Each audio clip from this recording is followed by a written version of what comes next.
Hello everyone! Eto nga mga langga, dahil weekend, nakikita nyo yan, mukhang bato lang yan, pero talaba talaga yan, charot. Ayan na nga, meron na tayong sausawan, dahil nag-crave na naman tayo sa talaba, kahit wala tayong mabili dito sa palengke.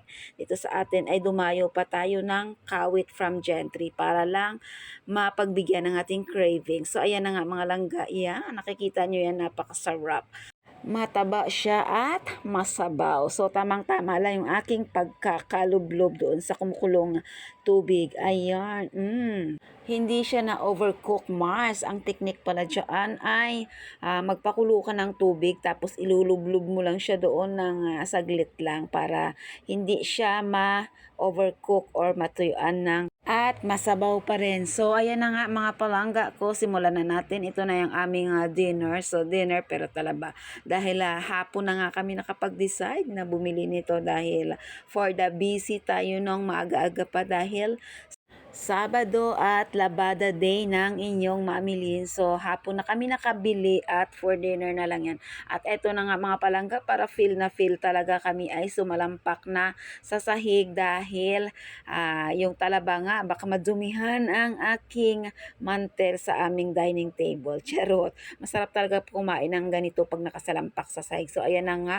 Syempre, ako yung taga lukit-lukit, mga palangga, at katabi ko dyan ang aking bunso.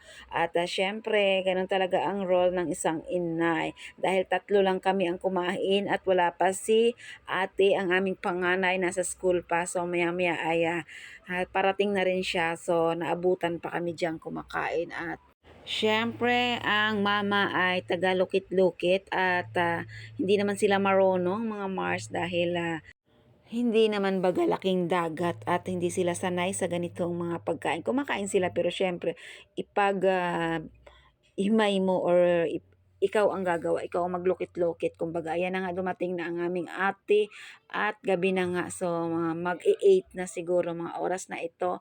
At, ayan, kararating lang, nagpapaalam na naman at aalis na naman daw dahil may tatapusin silang project at rush na nga dahil deadline na. So, ayan, sabi ko, kumain ka muna as usual. Ayan, ako pa rin ang tagabukas ng shell ng talaba dahil hindi nga marunong.